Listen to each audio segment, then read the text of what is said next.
Hi hello welcome back to my channel. ಒಲ್ಲದ ಬಂದ ಭಾಗ 42. ಅಥರ್ವ ದೆಹಲಿಯಿಂದ ಚೆನ್ನೈಗೆ ಹಿಂದಿರುಗಿದ ನಂತರ ಸಂಜೆ ಸರಿಯಾಗಿ 3 ಗಂಟೆಗೆ ತನ್ನ ಅಂಗರಕ್ಷಕ ಆಲ್ವಿನ್ ಚಲಾಯಿಸುತ್ತಿದ್ದ ಕಾರಿನಲ್ಲಿ ತನ್ನ ಕಂಪನಿಯ ಬೃಹತ್ ಪ್ರಧಾನ ಕಚೇರಿಯನ್ನು ತಲುಪಿದನು. ಕಾರ್ತಿಕ್ ಅವನೊಂದಿಗೆ ಬಂದಿದ್ದನು. ಕಂಪನಿಯ ಸ್ವಾಗತ ಕೊಠಡಿಯೇ ಅಥರ್ವನ ಗಾಂಭೀರ್ಯವನ್ನು ಕಂಡು ಚುರುಕಾಯಿತು. ವಿಕ್ರಮ್ ಮತ್ತು ನಕ್ಷತ್ರ ತಮ್ಮ ಕ್ಯಾಬಿನ್ನಲ್ಲಿ ಕೆಲಸ ಮಾಡುತ್ತಿದ್ದರು. ಅಥರ್ವ ಬಂದ ವಿಷಯ ತಿಳಿದೊಡನೆ ಇಬ್ಬರು ತಕ್ಷಣ ಹೊರಬಂದು ಅಥರ್ವನನ್ನು ಭೇಟಿಯಾದರು. ಅಣ್ಣ, ದೆಹಲಿ ಮೀಟಿಂಗ್ ಹೇಗಾಯಿತು ಎಂದು ವಿಕ್ರಮ್ ಕುತೂಹಲದಿಂದ ಕೇಳಿದನು. ಅಥರ್ವ ನಗುತ್ತಾ ವಿಕ್ರಮ್ನ ಭುಜ ತಟ್ಟಿದನು. ದೆಹಲಿ ಮೀಟಿಂಗ್ ಬಹಳ ಅದ್ಭುತವಾಗಿತ್ತು ವಿಕ್ರಮ್. ಆದಿಶೇಷನ್ ಸೈಲೆಂಟ್ ಆದರು. ಸಕ್ಸಸ್. ಆದರೆ ಇಲ್ಲಿ ನಡೆದ ಮೀಟಿಂಗ್ ಬಹಳ ಆಸಕ್ತಿದಾಯಕವಾಗಿರುವಂತಿದೆ. ಯುವರಾಜ್ ಎಲ್ಲಿದ್ದಾನೆ? ನಾನು ಅವನನ್ನು ಕೂಡಲೇ ನೋಡಬೇಕು ಎಂದು ಅಥರ್ವ ಉತ್ಸಾಹದಿಂದ ಕೇಳಿದನು. ಆಗ ನಕ್ಷತ್ರ, ಬನ್ನಿ ಸರ್, ಹೋಗೋಣ. ಅವರು ಆ ಫೈನಾನ್ಸ್ ಆಡಿಟ್ ರಿಪೋರ್ಟ್ ಮುಗಿಸಿ ಅದನ್ನು ಪ್ಲಾನ್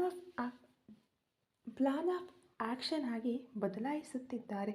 ನಾವ್ಯಾರೂ ಅವರಿಗೆ ಡಿಸ್ಟರ್ಬ್ ಮಾಡಿಲ್ಲ ಎಂದಳು. ಗುಡ್. ನಾವೆಲ್ಲರೂ ಅವನ ರೂಮ್ಗೆ ಹೋಗೋಣ. ಅವನ ರಿಪೋರ್ಟ್ ಬಗ್ಗೆ ನಾನು ನೇರವಾಗಿ ಮಾತನಾಡಬೇಕು ಎಂದನು. ಯುವರಾಜ್ನ ವರದಿ ಮತ್ತು ನಿರ್ಧಾರ. ಅಥರ್ವ, ವಿಕ್ರಮ್, ನಕ್ಷತ್ರ ಮತ್ತು ಕಾರ್ತಿಕ್ ನಾಲ್ವರು ಯುವರಾಜ್ನ ಕ್ಯಾಬಿನ್ ಪ್ರವೇಶಿಸಿದರು.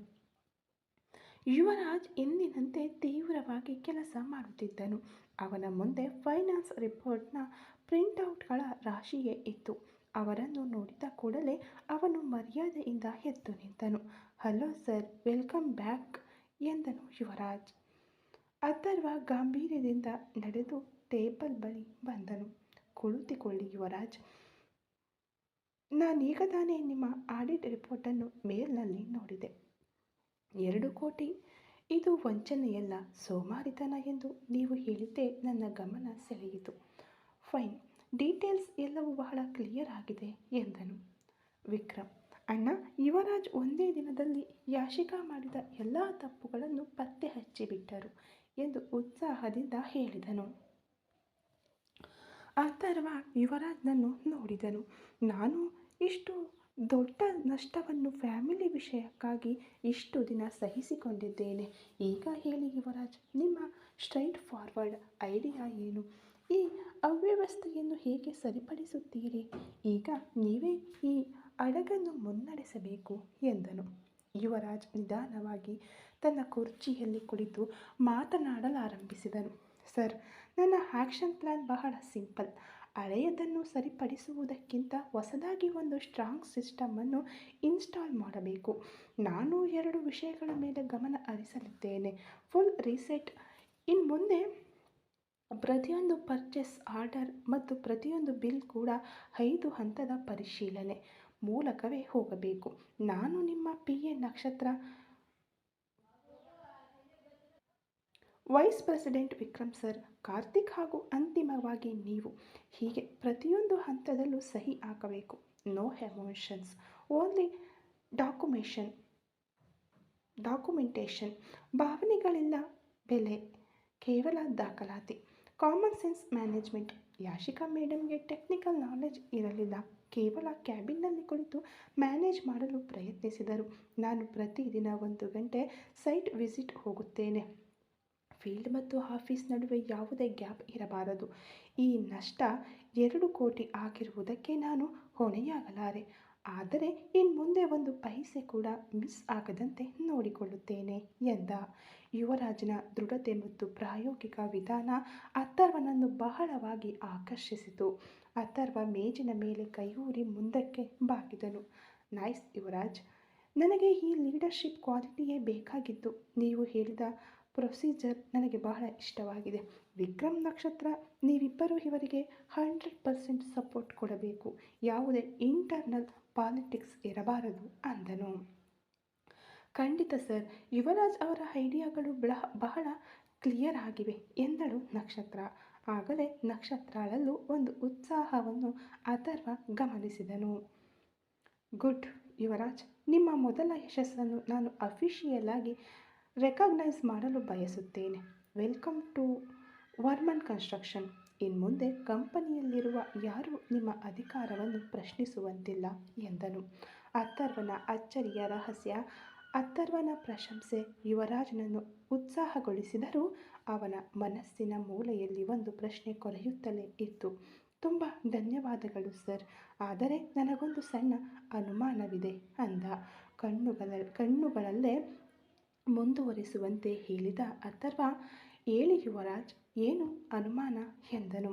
ಯುವರಾಜ್, ಈ 2 ಕೋಟಿ ನಷ್ಟವನ್ನು ತಪ್ಪಿಸಲು ನಾನು 5 ಲೆವೆಲ್ ಚೆಕ್ ಸಿಸ್ಟಮ್ ಮತ್ತು ಸ್ಟ್ರಿಕ್ಟ್ ಡಾಕ್ಯುಮೆಂಟೇಷನ್ ಅನ್ನು ಶಿಫಾರಸು ಮಾಡಿದ್ದೇನೆ. ಆದರೆ ನನಗೊಂದು ವಿಷಯ ಅರ್ಥವಾಗುತ್ತಿಲ್ಲ. ನೀವು ಇಷ್ಟು ದೊಡ್ಡ ಸಂಸ್ಥೆಯ ನಾಯಕರು ಈ ಮೂಲಭೂತ ಅವ್ಯವಸ್ಥೆಯನ್ನು 2 ವರ್ಷಗಳಿಂದ ನಿಮ್ಮ ಸಿಸ್ಟಮ್ನಲ್ಲಿ ಸರಿಪಡಿಸದೆ ಹಾಗೆಯೇ ಏಕೆ ಬಿಟ್ಟಿದ್ದೀರಿ? ಬಹುಶಃ ನೀವು ಈ ನಷ್ಟವನ್ನು ನಿಜವಾಗಿಯೂ ಸಹಿಸಿಕೊಂಡಿದ್ದೀರಾ ಅಂದ. ಆ ಪ್ರಶ್ನೆ ವಿಕ್ರಮ್, ನಕ್ಷತ್ರ ಮತ್ತು ಕಾರ್ತಿಕ್ ಮುಖದಲ್ಲಿ ಒಂದು ರೀತಿಯ ಕುತೂಹಲವನ್ನು ಮೂಡಿಸಿತು. ಅವರೂ ಸಹ ಅಥರ್ವನ ಉತ್ತರಕ್ಕಾಗಿ ಕಾಯುತ್ತಿದ್ದರು. ಅಥರ್ವ ಮೆಲ್ಲನೆ ನಕ್ಕನು. ಅಂಥದ್ದೊಂದು ಪ್ರಶ್ನೆ ಬರಬೇಕೆಂದೇ ಅವನು ನಿರೀಕ್ಷಿಸಿದ್ದನು. ನಕ್ಷತ್ರ, ನನ್ನ ಲ್ಯಾಪ್ಟಾಪ್ ತೆಗೆದುಕೊಂಡು ಬಾ ಎಂದನು. ವೇಗವಾಗಿ ಅಥರ್ವನ ಕ್ಯಾಬಿನ್ಗೆ ಹೋದ ನಕ್ಷತ್ರ ತಕ್ಷಣವೇ ಅವನ ವೈಯಕ್ತಿಕ ಲ್ಯಾಪ್ಟಾಪ್ ತಂದು ಟೇಬಲ್ ಮೇಲಿಟ್ಟಳು. ಅಥರ್ವ ಲ್ಯಾಪ್ಟಾಪ್ನಲ್ಲಿ ಕೆಲವು ಕೀಗಳನ್ನು ಒತ್ತಿದಾಗ ಒಂದು ಬೃಹತ್ ಡ್ಯಾಶ್ಬೋರ್ಡ್ ತೆರೆದುಕೊಂಡಿತು. ಲ್ಯಾಪ್ಟಾಪನ್ನು ಯುವರಾಜ್ ಕಡೆಗೆ ತಿರುಗಿಸಿದ ಅಥರ್ವ. ಯುವರಾಜ್, ನನ್ನ ಸಿಸ್ಟಮ್ನಲ್ಲಿರುವ ಡ್ಯಾಶ್ಬೋರ್ಡ್ ನೋಡಿ. ನೀವು ಯಾಶಿಕಾಳ ಸಿಸ್ಟಮ್ನಲ್ಲಿ ಕಂಡು ಹಿಡಿದು 2 ಕೋಟಿ ನಷ್ಟ ಉಂಟು ಮಾಡಿದೆ ಎಂದು ಹೇಳಿದಿರಲ್ಲ, ಆ ಅವ್ಯವಸ್ಥೆಗಳು, ತಪ್ಪುಗಳೆಲ್ಲವೂ ಇಲ್ಲಿವೆಯಾ ಎಂದು ಉಬ್ಬೇರಿಸಿ ಕೇಳಿದನು. ಯುವರಾಜ್ ಲ್ಯಾಪ್ಟಾಪನ್ನು ಸೂಕ್ಷ್ಮವಾಗಿ ಗಮನಿಸಿದನು. ತನ್ನ ರಿಪೋರ್ಟ್ನಲ್ಲಿ ಅವನು ಉಲ್ಲೇಖಿಸಿದ್ದ 5 ಲೆವೆಲ್ ಚೆಕ್ ವಿಧಾನಗಳೆಲ್ಲವೂ ಅಥರ್ವನ ಡ್ಯಾಶ್ಬೋರ್ಡ್ನಲ್ಲಿ ಮೊದಲೇ ವಿನ್ಯಾಸಗೊಳಿಸಲ್ಪಟ್ಟು 6 ತಿಂಗಳ ಹಿಂದೆಯೇ ಆಕ್ಟಿವ್ ಆಗಿದ್ದವು. ಅಷ್ಟೇ ಅಲ್ಲ, ಅವನು ಉಲ್ಲೇಖಿಸಿದ್ದ ಎಲ್ಲ ಲೆಕ್ಕ ಪರಿಶೋಧನಾ ತಪ್ಪುಗಳನ್ನು ಈ ಸಿಸ್ಟಮ್ ಮೂಲಕವೇ ಮೊದಲೇ ತಡೆಯಲಾಗಿತ್ತು. ಯುವರಾಜ್ ದಂಗಾಗಿ, ಸರ್, ನನ್ನಿಂದ ನಂಬಲಾಗುತ್ತಿಲ್ಲ. ನೀವು ಹೇಳಿದ ಈ ಡ್ಯಾಶ್ಬೋರ್ಡ್ ನಾನೀಗ ಶಿಫಾರಸು ಮಾಡಿದ ಎಲ್ಲ ವಿಷಯಗಳಿಗಿಂತಲೂ ಬಹಳ ಪರ್ಫೆಕ್ಟ್ ಆಗಿದೆ. ಹಾಗಾದರೆ ಯಾಶಿಕಾ ಸಿಸ್ಟಮ್ನಲ್ಲಿದ್ದ ಆ ತಪ್ಪುಗಳು ಎಂದು ಆಶ್ಚರ್ಯಭರಿತನಾಗಿ ಅಥರ್ವನನ್ನು ನೋಡಿದನು. ಅಥರ್ವ ಗಾಂಭೀರ್ಯದ ನಗುವಿನೊಂದಿಗೆ, ವರ್ಮನ್ ಕನ್ಸ್ಟ್ರಕ್ಷನ್ ನನ್ನ ನಾಯಕತ್ವದಲ್ಲಿ ಕಾರ್ಯನಿರ್ವಹಿಸುತ್ತಿರುವಾಗ 1 ಪೈಸೆ ನಷ್ಟವನ್ನು ಸಹಿಸಿಕೊಳ್ಳುವುದಿಲ್ಲ. ಯುವರಾಜ್, ಯಾಶಿಕಾ ಕೆಲಸ ಮಾಡುತ್ತಿದ್ದ ಆ ಸಿಸ್ಟಮ್ 2 ವರ್ಷಗಳಿಂದ ಸುಮ್ಮನೆ ಗೇಮ್ ಆಡುವ ಹಾಗೆ. ನಾನು ಪ್ರತ್ಯೇಕಿಸಿಟ್ಟಿದ್ದ ಒಂದು ಡಮ್ಮಿ ಸಿಸ್ಟಮ್ ಅಷ್ಟೇ. ಅದರಲ್ಲಿ ಯಾವುದೇ ನೈಜ ಹಣಕಾಸು ವಹಿವಾಟು ನಡೆದಿಲ್ಲ. ನನ್ನ ಉದ್ಯೋಗಿಗಳ ಸಾಮರ್ಥ್ಯವನ್ನು ಪರೀಕ್ಷಿಸಲು ನಾನು ರಚಿಸಿದ್ದ ಟೆಸ್ಟ್ ಸಿಸ್ಟಮ್ ಅದು. ಈ 2 ವರ್ಷಗಳಲ್ಲಿ ಯಾಶಿಕಾಳ ಸೋಮಾರಿತನದಿಂದಾಗಲಿ ಅಜ್ಞಾನದಿಂದಾಗಲಿ ಯಾವುದೇ ನಷ್ಟವಿಲ್ಲ. ಏಕೆಂದರೆ ಎಲ್ಲ ನೈಜ ಹಣಕಾಸು ಲೆಕ್ಕಾಚಾರಗಳು ನನ್ನ ಈ ವೈಯಕ್ತಿಕ ಪ್ಯಾರಲಲ್ ಸಿಸ್ಟಮ್ನಲ್ಲಿ ನಿಖರವಾಗಿ ದಾಖಲಾಗಿ ಸರಿಪಡಿಸಲ್ಪಡುತ್ತಿದ್ದವು ಎಂದು ಅಥರ್ವ ಮೃದುವಾದ ನಗುವಿನೊಂದಿಗೆ ಗಾಂಭೀರ್ಯದಿಂದ ಹೇಳಿದನು. ವಿಕ್ರಮ್, ನಕ್ಷತ್ರ ಮತ್ತು ಕಾರ್ತಿಕ್ ಮೂವರು ಈ ರಹಸ್ಯವನ್ನು ಕೇಳಿ ಬೆರಗಾದರು. ಅಂದರೆ ಕಳೆದ 2 ವರ್ಷಗಳಿಂದ ಕಂಪನಿಯು ಝೀರೋ ಲಾಸ್ ಆಡಳಿತದಲ್ಲಿ ನಡೆದಿದೆ ಎಂದು ಯುವರಾಜ್ ಮನಸ್ಸಿನಲ್ಲೇ ಅಂದುಕೊಂಡನು. ಮತ್ತೆ ಮುಂದುವರೆಸಿದ ಅಥರ್ವ, ನಿಮ್ಮ ರಿಪೋರ್ಟ್ನಲ್ಲಿ ನೀವು ಹೇಳಿದ ಆ 2 ಕೋಟಿ ನಷ್ಟ ಕೂಡ ಒಂದು ವರ್ಚುವಲ್ ಲಾಸ್ ಅಷ್ಟೇ. ಅದು ನಿಜವಾದ ನಷ್ಟವಲ್ಲ. ನನ್ನ ನೈಜ ಸಿಸ್ಟಮ್ನಲ್ಲಿ ಅದನ್ನು ಮೊದಲೇ ಸರಿಪಡಿಸಲಾಗಿತ್ತು ಎಂದು ಸ್ಪಷ್ಟವಾಗಿ ಹೇಳಿ ಮುಗಿಸಿದನು. ಹೊಸ ನಾಯಕನ ಉದಯ. ಯುವರಾಜ್ ಅಥರ್ವನ ಆಡಳಿತ ಶೈಲಿಯನ್ನು ಕಂಡು ದಂಗಾಗಿ ಗೌರವದಿಂದ ಎದ್ದು ನಿಂತನು. ಭಾವೋದ್ವೇಗದಿಂದ, Yuvraj, sir, I am shocked. ಹಾಗಿದ್ದರೆ ನೀವು ನನ್ನನ್ನು ಪ್ರತ್ಯೇಕವಾಗಿ ನೋಡಲು ಏಕೆ ಹೇಳಿದಿರಿ? ನೀವೇ ಎಲ್ಲವನ್ನೂ ನಿರಂತರವಾಗಿ ನೋಡಿಕೊಳ್ಳಬಹುದಿತ್ತಲ್ಲ. ಒಂದು ಪೋಸ್ಟಿಂಗ್ ಬಹಳ ವೇಸ್ಟ್ ಮಾಡಬೇಕಿರಲಿಲ್ಲವಲ್ಲ ಎಂದು ಅಥರ್ವನ ಬುದ್ಧಿಮತ್ತೆಗೆ ಬೆರಗಾಗಿ ಕೇಳಿದನು. ಅಥರ್ವ ಮೃದುವಾಗಿ ನಕ್ಕು, ಅದೇ ನನ್ನ ಮ್ಯಾನೇಜ್ಮೆಂಟ್ ಸ್ಟೈಲ್ ಯುವರಾಜ್. ವಿಕ್ರಮ್ ಒಬ್ಬ ಎಕ್ಸಿಕ್ಯೂಟರ್, ನಕ್ಷತ್ರ ಪ್ಲಾನರ್, ಕಾರ್ತಿಕ್ ಒಬ್ಬ ಕಮ್ಯುನಿಕೇಟರ್. ನನಗೆ ಬೇಕಾಗಿದ್ದ 4ನೇ ವ್ಯಕ್ತಿ ಒಬ್ಬ ಸಮರ್ಥ ವ್ಯವಸ್ಥಾಪಕ. ಆ ಸಾಮರ್ಥ್ಯವನ್ನು ಪರೀಕ್ಷಿಸಲೇ ನಾನು ಈ ನಾಟಕವಾಡಿದ್ದು ಅಂತ ಅಥರ್ವ ಕುರ್ಚಿಯಲ್ಲಿ ಕುಳಿತು ಯುವರಾಜ್ನನ್ನು ನೋಡಿದನು. ಅವನು ಆಘಾತದಿಂದಲೇ ಅಥರ್ವನನ್ನು ನೋಡುತ್ತಿದ್ದನು. ನಕ್ಷತ್ರ ದೃಷ್ಟಿ ಅಥರ್ವನಿಂದ ಕದಲಲೇ ಇಲ್ಲ. ವಿಕ್ರಮ್ ತನ್ನ ಅಣ್ಣನ ಸಾಮರ್ಥ್ಯವನ್ನು ಕಂಡು ಅತೀವ ಹೆಮ್ಮೆಯಿಂದ ನೋಡುತ್ತಿದ್ದನು. ಅಥರ್ವ ಮತ್ತೆ ಮುಂದುವರೆಸಿದನು. ಯಾಶಿಕಾ ನನ್ನ ಕುಟುಂಬದವರು. ಅವರು ಸೋಮಾರಿತನ ತೋರಿದರೆ ನಾನು ಕುಟುಂಬದ ಮೇಲಿನ ಪ್ರೀತಿಗಾಗಿ ಕಂಪನಿಯನ್ನು ಕಳೆದುಕೊಳ್ಳಲು ಸಾಧ್ಯವಿಲ್ಲ. ಅದಕ್ಕಾಗಿಯೇ ಅವರ ಸಿಸ್ಟಮ್ ಅನ್ನು ಹಾಗೆಯೇ ಬಿಟ್ಟು ನಾನು ಈ ಡ್ಯಾಶ್ಬೋರ್ಡನ್ನು ರಹಸ್ಯವಾಗಿ ಕಾರ್ಯನಿರ್ವಹಿಸುವಂತೆ ಮಾಡಿದೆ. ಈಗ ಹೇಳಿ, ನೀವು ಈ ಗೊಂದಲವನ್ನು 4 ಗಂಟೆಗಳಲ್ಲಿ ಕಂಡುಹಿಡಿದಿದ್ದರಿಂದ ನನಗೆ ಏನು ಅರ್ಥವಾಯಿತು ಗೊತ್ತಾ? ಅಥರ್ವ ತನ್ನ ಕಣ್ಣುಗಳಿಂದಲೇ ಯುವರಾಜನ ಸಾಮರ್ಥ್ಯವನ್ನು ಶ್ಲಾಘಿಸುತ್ತಾ, ನೀವು ಸೋಮಾರಿಯಲ್ಲ, ನೀವು ಅತ್ಯಂತ ನಿಖರವಾದ ಬುದ್ಧಿವಂತರು. ನಿಮ್ಮ ಪ್ರೊಸೀಜರ್ ನನ್ನ ಪ್ರೊಸೀಜರ್ಗಿಂತ ಪರಿಪೂರ್ಣವಾಗಿಲ್ಲದೇ ಇರಬಹುದು, ಆದರೆ ಮೂಲಭೂತ ಸಮಸ್ಯೆಯನ್ನು ಅರ್ಥ ಮಾಡಿಕೊಂಡು ಕಡಿಮೆ ಸಮಯದಲ್ಲಿ ಅದನ್ನು ಸರಿಪಡಿಸಬೇಕು ಎಂಬ ನಿಮ್ಮ ವೇಗ ಮತ್ತು ನಾಯಕತ್ವದ ಗುಣ ನನಗೆ ಬೇಕಾಗಿದೆ ಅಂದ. ವಿಕ್ರಮ್ ಬೆರಗಾಗಿ, ಅಣ್ಣ, ನೀವು ಬೇರೆ ಲೆವೆಲ್ ಅಣ್ಣ, ನಿಜಕ್ಕೂ ನಿಮ್ಮಿಂದ ಕಲಿಯುವುದು ಬಹಳಷ್ಟಿದೆ ಎಂದನು. ನಕ್ಷತ್ರ ಹೆಮ್ಮೆಯಿಂದ, ಇದೇ ಅಥರ್ವ ಸರ್, ಯಾವಾಗಲೂ 2 ಹೆಜ್ಜೆ ಮುಂದಿರುತ್ತಾರೆ ಎಂದಳು. ಅಥರ್ವ ತನ್ನ ಆಡಳಿತದ ಶ್ರೇಷ್ಠತೆಯನ್ನು ಸಾಬೀತುಪಡಿಸಿದನು. ಅವನು ತನ್ನ ಲ್ಯಾಪ್ಟಾಪ್ ಮುಚ್ಚಿದನು. ಎದ್ದು ನಿಂತು ಯುವರಾಜನ ಭುಜವನ್ನು ಸ್ನೇಹದಿಂದ ತಟ್ಟಿದನು. ಈಗ ಯುವರಾಜ್, ನಿಮ್ಮ ಕೆಲಸವೇನು ಎಂಬುದು ನಿಮಗೆ ಸ್ಪಷ್ಟವಾಗಿ ಅರ್ಥವಾಗಿರಬೇಕು. ಈ ಪ್ಯಾರಲಲ್ ಸಿಸ್ಟಮನ್ನು ಇನ್ನು ಮುಂದೆ ನೀವೇ ಮ್ಯಾನೇಜ್ ಮಾಡಲಿದ್ದೀರಿ. ನಿಮ್ಮ ಅಧಿಕಾರವನ್ನು ಇನ್ನು ಮುಂದೆ ಕಂಪನಿಯಲ್ಲಿ ಯಾರೂ ಪ್ರಶ್ನಿಸುವಂತಿಲ್ಲ. ನಾನು ನಿಮ್ಮನ್ನು ಕೇವಲ ಹೆಸರಿಗೆ ಮಾತ್ರ ಮ್ಯಾನೇಜರ್ ಆಗಿ ನೇಮಿಸಿಲ್ಲ. ಪ್ರಾಯೋಗಿಕವಾಗಿ ನೀವೇ ಈ ಸಂಸ್ಥೆಯ ಹಣಕಾಸು ನಿಯಂತ್ರಕ ಅಂದಾಗ ಯುವರಾಜ್ಗೆ ಅಥರ್ವನ ಮೇಲಿನ ಗೌರವ ಮತ್ತಷ್ಟು ಹೆಚ್ಚಾಯಿತು. ಅಥರ್ವ ಅಲ್ಲಿದ್ದ ಇಂಟರ್ಕಾಮ್ ಮೂಲಕ ಎಲ್ಲ ಉನ್ನತ ಅಧಿಕಾರಿಗಳನ್ನು ತುರ್ತಾಗಿ ಸೇರುವಂತೆ ಕರೆ ನೀಡಿದನು. ಕೆಲವೇ ನಿಮಿಷಗಳಲ್ಲಿ ದೊಡ್ಡ ಮೀಟಿಂಗ್ ಹಾಲ್ನಲ್ಲಿ ಎಲ್ಲರೂ ಸೇರಿದರು. ಅಥರ್ವ ಎಲ್ಲರ ಮುಂದೆಯೂ ಗಾಂಭೀರ್ಯದಿಂದ, ಎಲ್ಲರಿಗೂ ನಮಸ್ಕಾರ. ನಮ್ಮ ವರ್ಮನ್ ಕನ್ಸ್ಟ್ರಕ್ಷನ್ನ ಮೂಲಭೂತ ನಿಯಂತ್ರಣ ಮತ್ತು ಬಲವು ಮತ್ತಷ್ಟು ಗಟ್ಟಿಯಾಗುತ್ತಿದೆ. ಇಂದು ನಮ್ಮ ಹೊಸ ಅಡ್ಮಿನಿಸ್ಟ್ರೇಟಿವ್ ಮ್ಯಾನೇಜರ್ ಅವರನ್ನು ಪರಿಚಯಿಸಲು ಬಂದಿದ್ದೇನೆ ಅನ್ನುತ್ತಾ ಅಥರ್ವ ಯುವರಾಜನ ಭುಜದ ಮೇಲೆ ಕೈಯಿಟ್ಟು ಅವನನ್ನು ಮುಂದಕ್ಕೆ ತಂದನು. ಇವರು ಯುವರಾಜ್. ನಾವು 2 ವರ್ಷಗಳಿಂದ ಎದುರಿಸುತ್ತಿರುವಂತೆ ಭಾಸವಾಗುತ್ತಿದ್ದ ಒಂದು ದೊಡ್ಡ ಆರ್ಥಿಕ ಗೊಂದಲದ ಮೂಲ ಕಾರಣವನ್ನು ಮತ್ತು ಅದಕ್ಕಿರುವ ಪರಿಹಾರವನ್ನು ಕೇವಲ 4 ಗಂಟೆಗಳಲ್ಲಿ ಇವರು ಪತ್ತೆ ಹಚ್ಚಿ ಹೇಳಿದ್ದಾರೆ. ಇವರ ಆಗಮನಕ್ಕೂ ಮುನ್ನ ಕಳೆದ 2 ವರ್ಷಗಳಿಂದ ಈ ಸಂಸ್ಥೆಯನ್ನು ಒಂದು ಪೈಸೆಯೂ ನಷ್ಟವಿಲ್ಲದೆ ರಹಸ್ಯವಾಗಿ ನಿಯಂತ್ರಿಸಿಕೊಂಡು ಬರುತ್ತಿದ್ದೆ ಎಂಬುದನ್ನು ಇವರೇ ಸಾಬೀತುಪಡಿಸಿದ್ದಾರೆ. ಇವರ ವ್ಯಕ್ತಿತ್ವ ಮತ್ತು ಸಾಮರ್ಥ್ಯವು 1 ಇಂಚು ಕೂಡ ನಷ್ಟವಿಲ್ಲದೆ ಆಡಳಿತ ನಡೆಸುವ ನನ್ನ ಸಾಮರ್ಥ್ಯವನ್ನು ಸಾಬೀತುಪಡಿಸಿದೆ. ಇನ್ನು ಮುಂದೆ ವರ್ಮನ್ ಕನ್ಸ್ಟ್ರಕ್ಷನ್ ಎಲ್ಲ ಪ್ರಮುಖ ಹಣಕಾಸು ನಿಯಂತ್ರಣಗಳು ಯುವರಾಜ್ ಅವರ ಅಧಿಕಾರದ ಅಡಿಯಲ್ಲಿ ಬರುತ್ತವೆ. ಇವರ ಆದೇಶಕ್ಕೆ ನಾನು ಸೇರಿದಂತೆ ಎಲ್ಲರೂ ಬದ್ಧರಾಗಿರುತ್ತೇವೆ. ವೆಲ್ಕಮ್ ಯುವರಾಜ್, ನೀವು ನಿಮ್ಮ ಮೊದಲ ಕೆಲಸವನ್ನು ಪ್ರಾರಂಭಿಸಬಹುದು ಅಂದಾಗ ಯುವರಾಜ್ ಬೆರಗಿನಿಂದ ಹಾಗೂ ಅಥರ್ವನ ನಾಯಕತ್ವದ ಮೇಲಿನ ಅಪಾರ ನಿಷ್ಠೆಯೊಂದಿಗೆ ತನ್ನ ಹೊಸ ಜವಾಬ್ದಾರಿಯನ್ನು ಒಪ್ಪಿಕೊಂಡನು. ಅಥರ್ವ ಯುವರಾಜ್ ಜೊತೆಗಿನ ಮೀಟಿಂಗ್ ಮುಗಿಸಿ ನೆಮ್ಮದಿ ಹಾಗೂ ಸಣ್ಣ ಸುಸ್ತಿನೊಂದಿಗೆ ತನ್ನ ಬೃಹತ್ ಕ್ಯಾಬಿನ್ ಪ್ರವೇಶಿಸಿದನು. ಅವನು ಕುರ್ಚಿಯಲ್ಲಿ ಕುಳಿತ ತಕ್ಷಣ ದೆಹಲಿಯಿಂದ ಹಿಂತಿರುಗಿದ ನಂತರ ಅಸೋಸಿಯೇಷನ್ ಮೀಟಿಂಗ್ನ ಪರಿಸ್ಥಿತಿಯನ್ನು ತಿಳಿದುಕೊಳ್ಳುವುದೇ ಅವನ ಮೊದಲ ಕೆಲಸವಾಗಿತ್ತು. ತನ್ನ ಇಂಟರ್ಕಾಮ್ ಮೂಲಕ ವಿಕ್ರಮ್ ಮತ್ತು ನಕ್ಷತ್ರಳನ್ನು ಕರೆದನು. ಅಥರ್ವ, ವಿಕ್ರಮ್, ನಕ್ಷತ್ರ ಒಳಗೆ ಬನ್ನಿ ಅಂತ ಇಬ್ಬರಿಗೂ ಪ್ರತ್ಯೇಕವಾಗಿ ಕರೆ ಮಾಡಿದ್ದನು. ವಿಕ್ರಮ್ ಮತ್ತು ನಕ್ಷತ್ರ ಒಳಗೆ ಬಂದರು. ವಿಕ್ರಮ್ ಸ್ವಲ್ಪ ಆತಂಕದಿಂದಿದ್ದರೆ ನಕ್ಷತ್ರ ಎಂದಿನಂತೆ ಪ್ರಶಾಂತವಾಗಿದ್ದಳು. ಅಥರ್ವ ತನ್ನ ಕುರ್ಚಿಗೆ ಹೊರಗಿ ಒಂದು ಕೈಯಲ್ಲಿ ಪೆನ್ನನ್ನು ತಿರುಗಿಸುತ್ತಾ, ಓಕೆ, ಯುವರಾಜ್ ಜೊತೆ ಮಾತನಾಡಿದ್ದಾಯಿತು. ಇನ್ಮುಂದೆ ಕಂಪನಿಯ ಫೈನಾನ್ಸ್ ಬಗ್ಗೆ ಚಿಂತೆ ಇಲ್ಲ. ಈಗ ಅಸೋಸಿಯೇಷನ್ ಮೀಟಿಂಗ್ ಹೇಗಾಯಿತು? ವಿಕ್ರಮ್, ನೀನೇ ಚೇರ್ಮನ್ ಆಗಿ ಕುಳಿತಿದ್ದೆ, ಅನುಭವ ಹೇಗಿತ್ತು ಎಂದು ಹುಬ್ಬೇರಿಸಿ ಕೇಳಿದನು. ವಿಕ್ರಮ್ ನಗುತ್ತಾ, ಅಣ್ಣ, ಅನುಭವ ಅಂದರೆ ನಿಜವಾಗಿಯೂ ಒಂದು ಬೆಂಕಿಯ ಗುಂಡಿಯಲ್ಲಿ ಕುಳಿತಂತೆಯೇ ಇತ್ತು. ಆರಂಭದಲ್ಲೇ ನೀವು ಯಾಕೆ ಬರಲಿಲ್ಲ ಅಂತ ದೊಡ್ಡ ಗದ್ದಲ.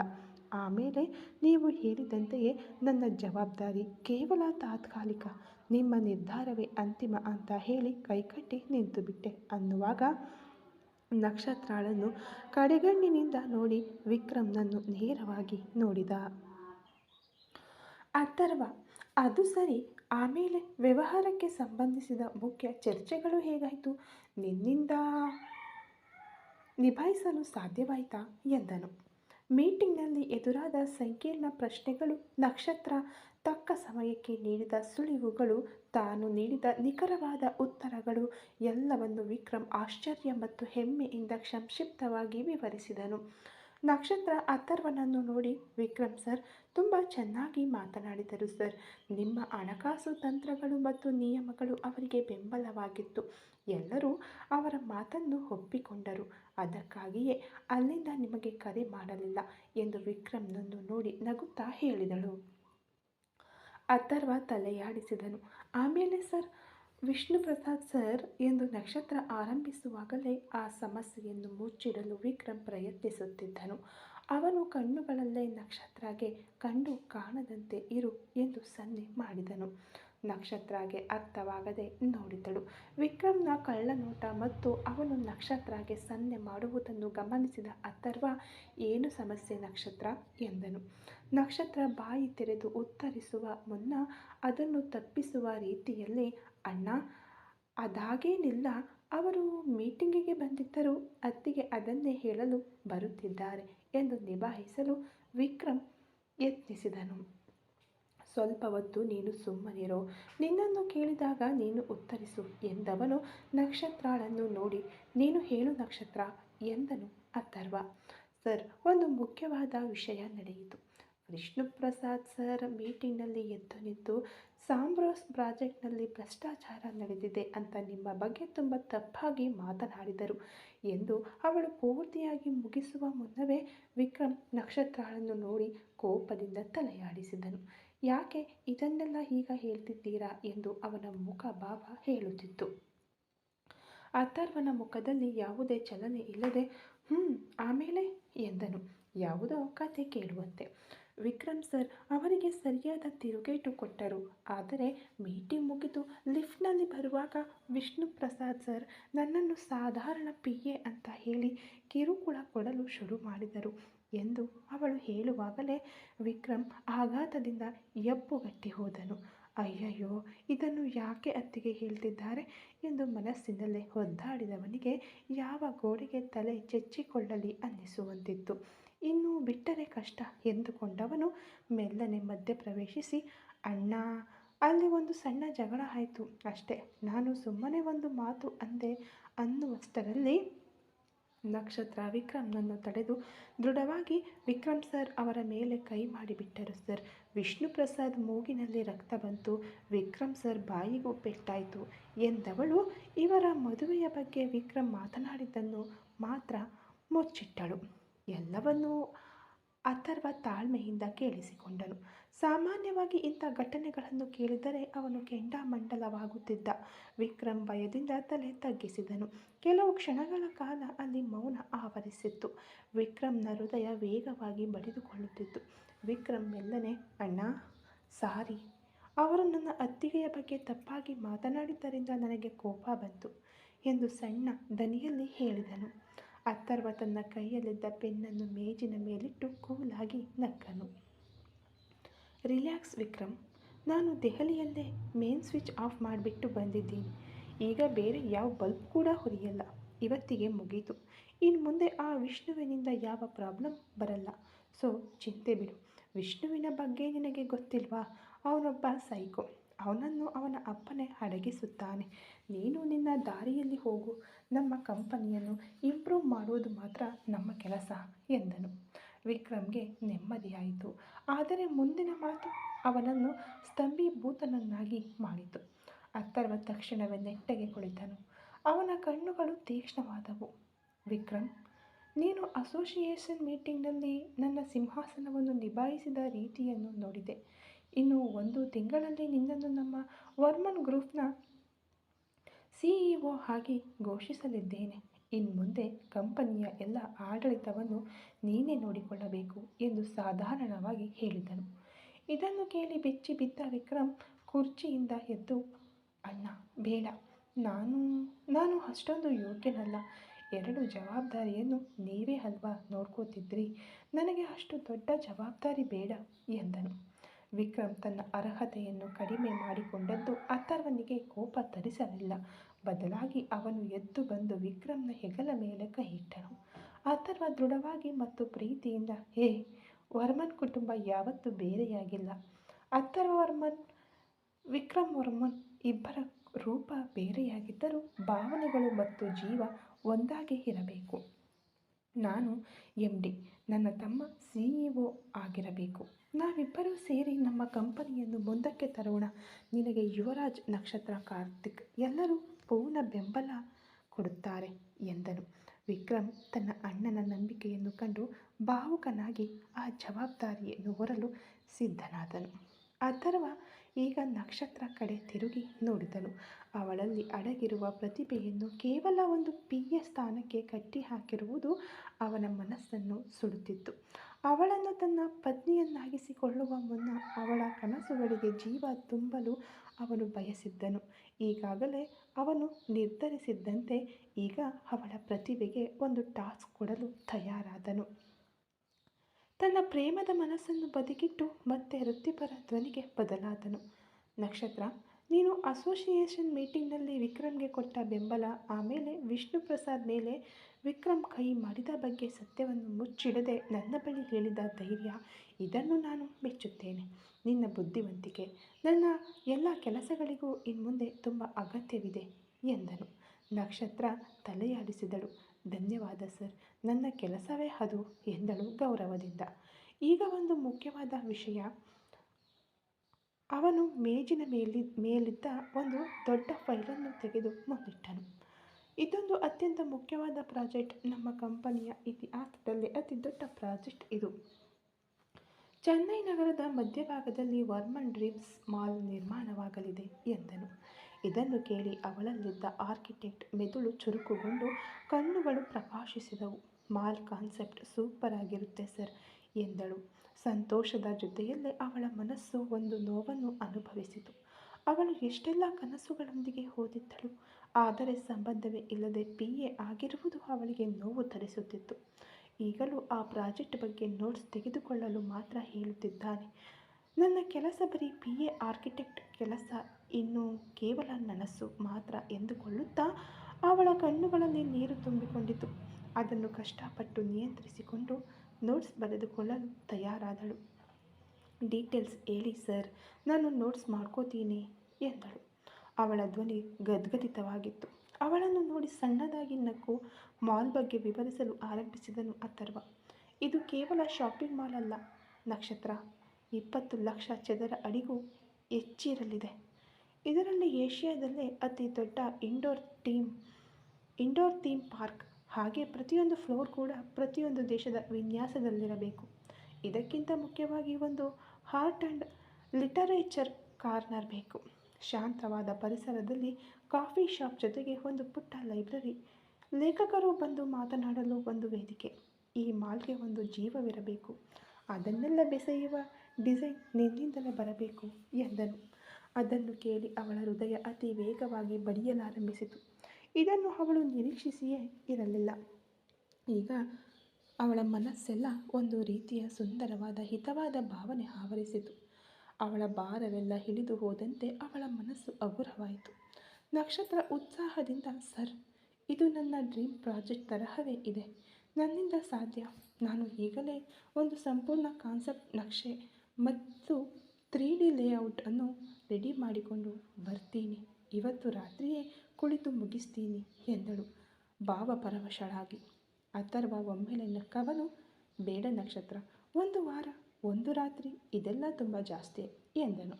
ನಕ್ಷತ್ರ ಗೊಂದಲದಿಂದ, ಹಾಗಾದರೆ ಯಾವಾಗ ಬೇಕು ಸರ್ ಎಂದಳು.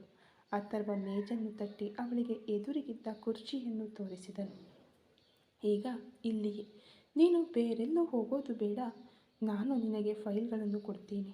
ವಿಕ್ರಮ್, ನೀನು ಹೋಗು ಎಂದನು. ವಿಕ್ರಮ್ ಅಥರ್ವನ ಮಾತಿನಲ್ಲಿದ್ದ ಪ್ರೇಮದ ಅಧಿಕಾರವನ್ನು ಅರ್ಥ ಮಾಡಿಕೊಂಡು ನಗುತ್ತಲೇ ಹೊರ ನಡೆದನು. ನಕ್ಷತ್ರ ಆ ಕುರ್ಚಿಯಲ್ಲಿ ಕುಳಿತಳು. ಅವಳಿಗೆ ಬೇಕಾದ ದೊಡ್ಡ ಡ್ರಾಯಿಂಗ್ ಶೀಟ್, ಪೆನ್ಸಿಲ್, ಅಳತೆಗೋಲು ಹೀಗೆ ಎಲ್ಲವೂ ಕೇವಲ 2 ನಿಮಿಷದಲ್ಲಿ ಅಲ್ಲಿ ತಯಾರಾಗಿತ್ತು. ಈ ಕತೆ ಇನ್ನು ಮುಂದುವರೆಯುವುದು. ದಯವಿಟ್ಟು ಸ್ಟೋರಿ ಇಷ್ಟ ಆಗ್ತಾ ಇದ್ದರೆ ಲೈಕ್ ಮಾಡಿ, ಶೇರ್ ಮಾಡಿ, ಕಮೆಂಟ್ ಮಾಡಿ, ಹಾಗೆ ಸಬ್ಸ್ಕ್ರೈಬ್ ಮಾಡಿಕೊಂಡು ವಿಡಿಯೋ ನೋಡಿ. Thank you so much.